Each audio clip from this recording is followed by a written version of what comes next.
BBMB में हरियाणा से हुई बड़ी नियुक्ति। विजेंद्र सिंह नारा को सदस्य सिंचाई का मिला अतिरिक्त प्रभार। बीबीएमबी ने विद्युत मंत्रालय के प्रस्ताव को दी स्वीकृति। अंतर्राष्ट्रीय योग दिवस से पहले आज पंचकुला में योग महोत्सव का आयोजन। मुख्यमंत्री नायब सैनी, स्वास्थ्य मंत्री आलती राव समेत कई अन्य नेताओं और अधिकारियों ने की शिरकत। फरीदाबाद में सामने आया कोरोना का एक और मामला।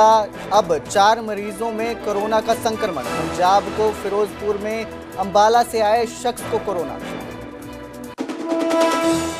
अमृतसर ग्रामीण के न्यू रूपनगर इलाके में बड़ा धमाका, एक व्यक्ति की मौत। आईईडी विस्फोट की आशंका। डीआईजी का बयान, आतंकी संगठन से जुड़ा था मृतक। हरियाणा में बड़ा प्रशासनिक फेरबदल, 2 आईएएस और 39 एचसीएस अधिकारियों का तबादला। सरकार ने जारी किया नोटिस। सोनीपत में डॉक्टर ने मां और बेटी को बनाया हवस का शिकार। फिजियोथेरेपिस्ट पर लगे दुष्कर्म के आरोप। पीड़ित को वीडियो वायरल करने की दी धमकी। शराब के ठेकों की बोली को लेकर यमुनानगर और रोहतक में बदमाशों का आतंक। रोहतक में ठेके पर बोली न लगाने की वार्निंग के साथ कई राउंड फायर। यमुनानगर में अंधाधुंध फायरिंग करके बदमाशों ने फेंके पर्चे। फरीदाबाद के स्पा सेंटर में मसाज कराने पहुंचे शराबियों ने किया बवाल। युवतियों से मारपीट के बाद बदसलूकी का वीडियो आया सामने।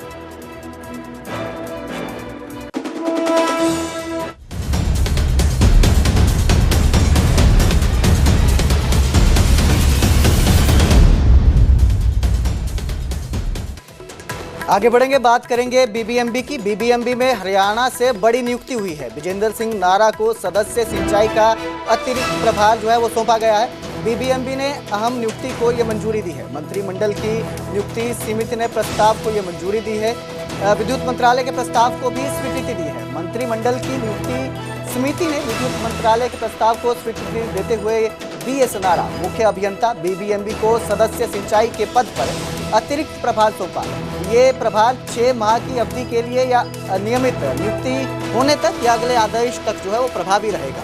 बीएस नारा हरियाणा के एक सीनियर और अनुभवी इंजीनियर हैं। उन्होंने अलग अलग तकनीकी और प्रशासनिक दायित्वों को संभाला है। बीबीएमबी की इस नियुक्ति को सिंचाई प्रबंधन को निरंतर और बेहतर बनाने की दिशा में अहम कदम माना जा रहा है।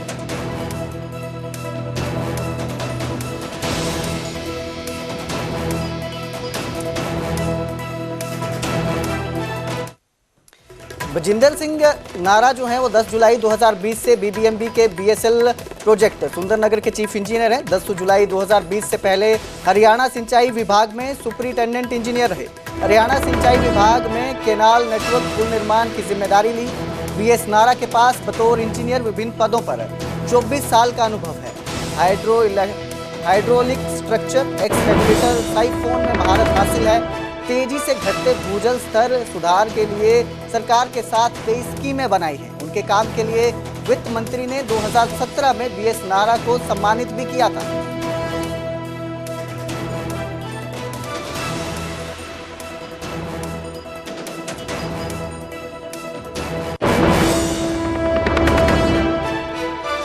पंचकुला में योग महोत्सव का आयोजन है। अंतर्राष्ट्रीय योग दिवस से पहले बड़ा कार्यक्रम हुआ। इंद्रधनुष ऑडिटोरियम में बड़ा आयोजन हुआ।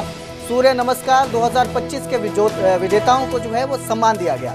सीएम नायब सिंह सैनी कार्यक्रम में मौजूद रहे। स्वास्थ्य मंत्री आलती राव भी कार्यक्रम में शामिल रहे। तो पंचकुला में योग महोत्सव का आयोजन किया गया। सूर्य नमस्कार 2025 के विजेताओं को सम्मानित किया गया। सीएम नायब सिंह सैनी इस कार्यक्रम में मौजूद रहे। इनके साथ ही स्वास्थ्य मंत्री आलती राव भी कार्यक्रम में शामिल रहे।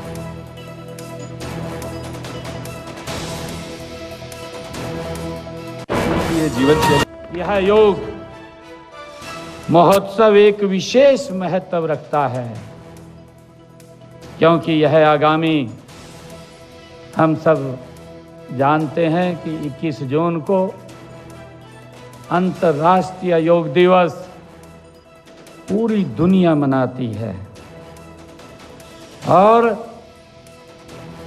उससे 25 दिन पहले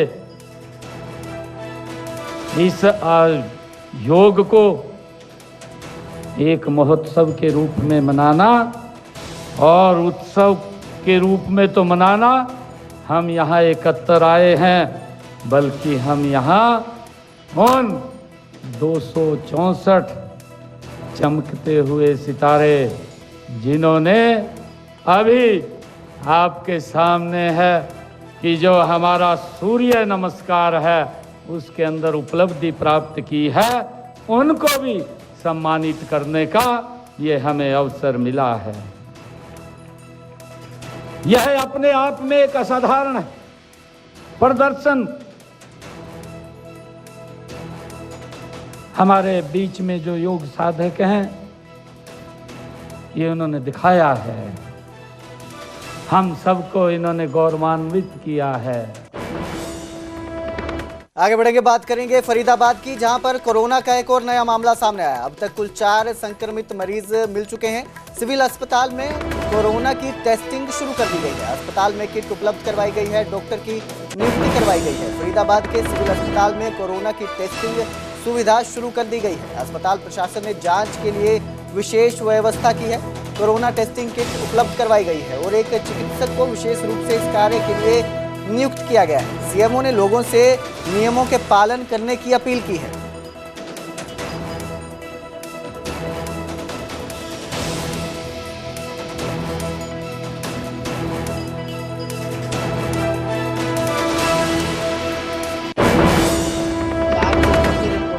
चार मरीजों में से 3 मरीज पहले से ठीक हो चुके हैं और कोरोना की टेस्टिंग के लिए हमारे पास पूर्ण सुविधाएं हैं। जिस भी मरीज को खांसी, जुकाम, बुखार या नाक बहने की शिकायत है और उसको ऐसा लगता है कि उसको कोरोना की बीमारी है, तो वो टेस्ट करके ही पता चल सकता है कि कोरोना की बीमारी उसको है या नहीं है।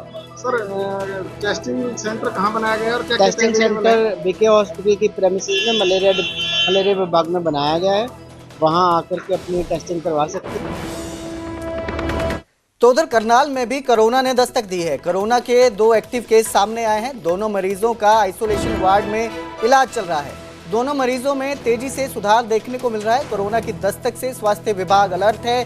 स्वास्थ्य विभाग की ओर से सभी तैयारियां पूरी हैं, ऐसा कहा जा रहा है। विभाग पहले से जो है सभी गाइडलाइंस पर काम कर रहा है, सभी गाइडलाइंस जारी हैं। करनाल में स्वास्थ्य विभाग की डिप्टी सिविल सर्जन अनु शर्मा ने कहा कि दोनों मरीजों में हल्के लक्षण पाए गए हैं, इसलिए डरने की कोई जरूरत नहीं है।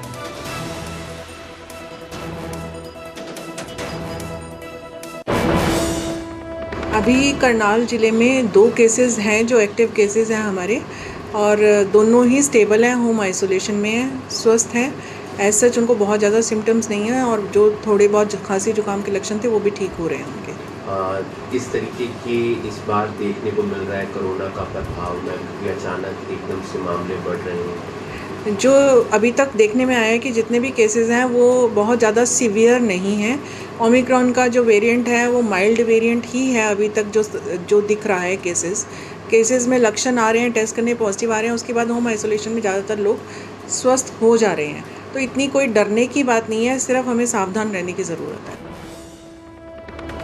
खबर पंजाब के फिरोजपुर से है, जहां फिरोजपुर में कोरोना का पहला मामला अंबाला से आया। एक शख्स को कोरोना पॉजिटिव निकला है। एक शख्स जो है कोरोना पॉजिटिव है। इससे पहले मोहाली के एक निजी अस्पताल में कोरोना का जो मरीज था वो भर्ती था। यमुनानगर की एक महिला की कोरोना रिपोर्ट पॉजिटिव आई थी।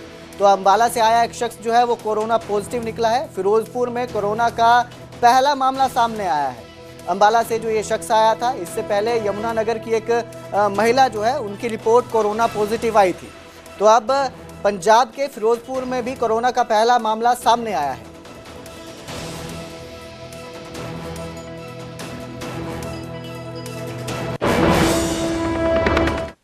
आगे बढ़ेंगे, बात करेंगे सोनीपत की, जहां पर एक पुजारी जो है, एक डॉक्टर जो है, माफी चाहूंगा, हवस का पुजारी निकला। डॉक्टर ने मां और बेटी को शिकार बनाया। फिजियोथेरेपिस्ट पर दुष्कर्म के आरोप लगे हैं। पीड़िता की बेटी से भी छेड़खानी करने के आरोप लगे हैं। सेक्टर 27 थाना क्षेत्र में यह मामला सामने आया है। महिला का आरोप है कि दुष्कर्म करने के बाद वीडियो वायरल करने की धमकी देकर कई बार शोषण किया गया। सेक्टर 27 थाना पुलिस ने जो है ये मुकदमा दर्ज कर लिया है।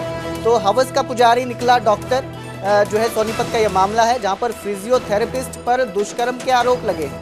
पीड़िता की बेटी से भी छेड़खानी करने के आरोप लगे हैं।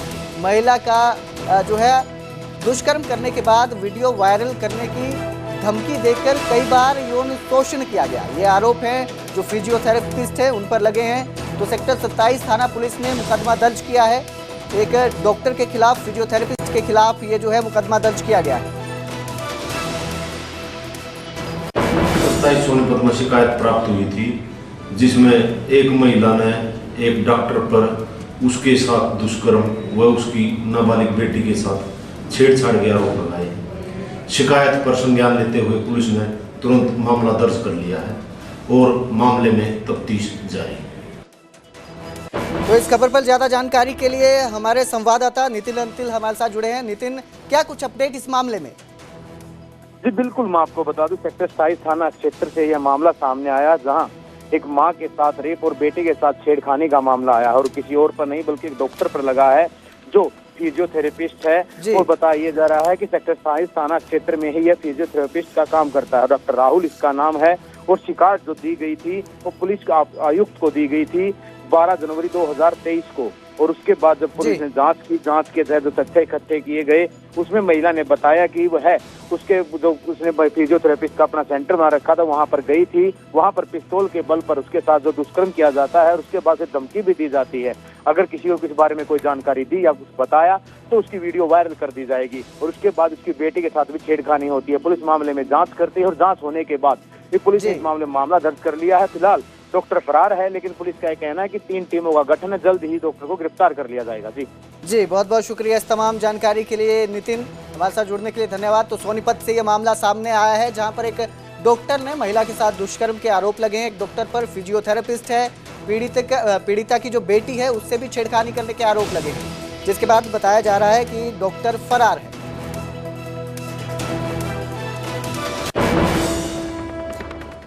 आगे बढ़ेंगे, बात करेंगे सिरसा की। सिरसा में तेजी से नशे का जाल फैल रहा है। नशा मुक्ति केंद्र में 200 मरीज भर्ती हुए हैं। सिरसा के नागरिक अस्पताल में नशा मुक्ति केंद्र है। पंजाब से सटे सिरसा में बढ़ा नशे का कारोबार। प्रशासन के प्रयासों के बावजूद ये नशा जो है रुकने का नाम नहीं ले रहा है। नशे के सौदागरों को रोजाना पुलिस गिरफ्तार करती है। सिरसा में अफीम, हुक्की, हेरोइन, स्मैक, पोस्ट और गांजा मेडिकल नशा, टायर की ट्यूब से नशा का प्रचलन बढ़ा है। महिलाएं भी नशे की चपेट में आई हैं। अंडर 14 के बच्चे भी नशे की लत में पड़े हैं। तो सिरसा में जो है नशे का जाल तेजी से फैल रहा है। प्रशासन के प्रयासों के बावजूद नशे का जो ये कारोबार है ये थमने का नाम नहीं ले रहा। लगातार इसकी चपेट में लोग आ रहे हैं। रोजाना पुलिस लोगों को गिरफ्तार कर रही है, नशे के सौदागरों को गिरफ्तार कर रही है। बावजूद इसके जो नशे का प्रचलन है वो बढ़ रहा है। कई महिलाएं नशे की चपेट में आई हैं। इसके अलावा जो 14 साल से कम उम्र के बच्चे भी हैं, उनमें भी नशे की लत दिखाई दे रही है। 150 से 200 मरीज प्रतिदिन के हिसाब से हमारे पास इलाज के लिए आ रहे हैं। पिछले कुछ सालों से संख्या जो है निरंतर धीरे धीरे करके बढ़ रही है। इसको हम दोनों तरफ से देख रहे हैं कि जहाँ एक तरफ से नशे का जो प्रभाव है वो लोगों पे व्यापक स्तर में बढ़ रहा है, लेकिन दूसरी तरफ धीरे धीरे लोगों में अवेयरनेस भी आ रही है कि नशा एक बीमारी की तरह है और इसका इलाज लिया जा सकता है और लोग उसके लिए भी आगे आ रहे हैं। दोनों प्रक्रियाएं साथ में हमारे ज़िले में हमें देखी जा सकती है। किस तरह के एज ग्रुप के जो हैं लोग शामिल हो रहे हैं इसमें से देखिए, एक फैक्चुअल बात यह है कि जैसे पिछले 10 साल में देखा जाए तो जो नशा शुरुआत करने वाले लोग हैं उनकी आयु में काफ़ी कमी हुई है।